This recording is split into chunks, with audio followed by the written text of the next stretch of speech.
Bien, tout d'abord, souhaiter un prompt rétablissement à notre sœur et consoeur Maïmouna Ndour Faye, agressée dans la soirée du jeudi devant son domicile, un acte lâché, ignoble quand même, que nous dénonçons, des choses qui ne devraient jamais se passer dans notre pays. Mais hélas, qu'on le dise ou pas, M. Diallo, la sécurité et gagne des proportions assez importantes dans notre pays.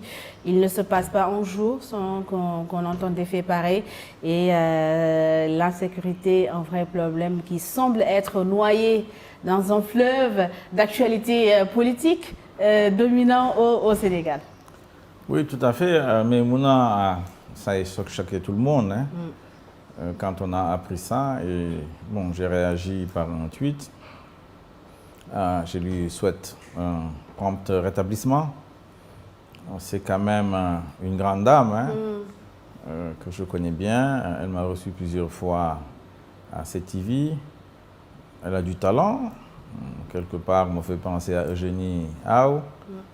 Et donc, je crois qu'il faut qu'on se batte pour garantir la liberté de presse et d'opinion dans ce pays.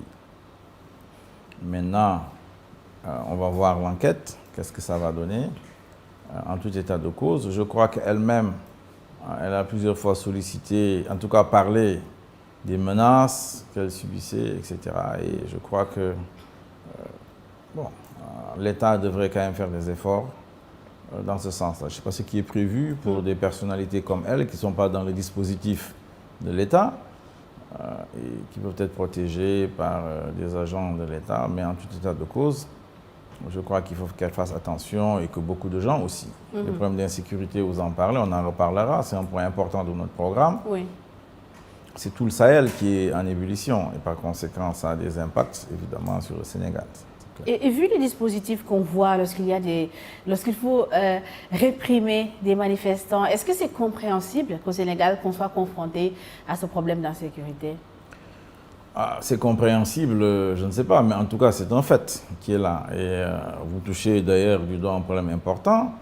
Il y a le rapport qui a été fait, ou en tout cas l'enquête de Al Jazeera, qui semble dire qu'il y a des forces de Garci financées par l'Union européenne, destinées à la criminalité transfrontière qui aurait été utilisée pour mater les manifestants ici au Sénégal.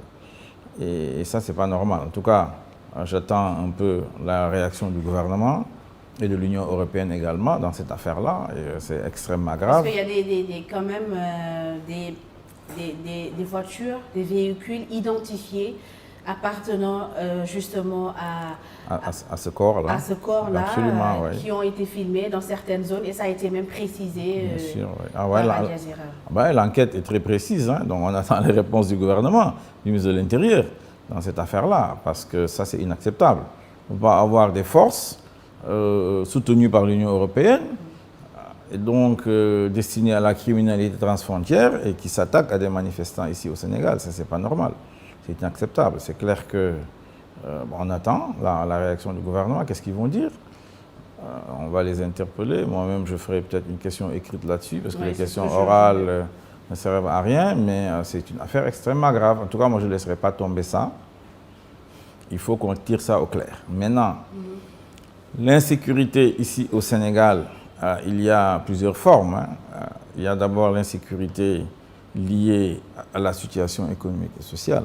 Vous ne pouvez pas avoir une économie qui ne peut produire que 20 à 30 000 emplois par an sur une demande de 300 000. Ce n'est pas possible. J'en parle depuis une dizaine d'années. Ce n'est pas possible de continuer dans cette direction.